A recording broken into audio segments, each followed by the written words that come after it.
السلام علیکم ورحمۃ اللہ وبرکاتہ۔ آج کی ویڈیو میں آپ سے ایک اہم سوال ہے۔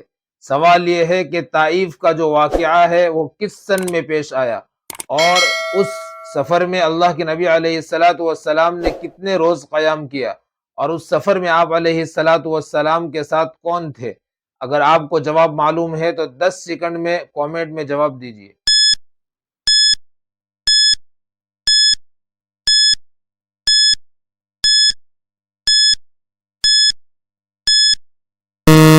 اس کا جواب یہ ہے کہ یہ واقعہ سن عیسوی 619 میں پیش آیا۔ آپ علیہ الصلاۃ والسلام سن عیسوی 619 میں طائف میں تشریف لے گئے، اور 10 روز اللہ کے نبی علیہ الصلاۃ والسلام نے قیام فرمایا، اور اس سفر میں آپ کے ساتھ جو صحابی تھے ان کا نام ہے زید ابن حارثہ رضی اللہ عنہ۔ الرحیق المختوم میں یہ بات لکھی ہے۔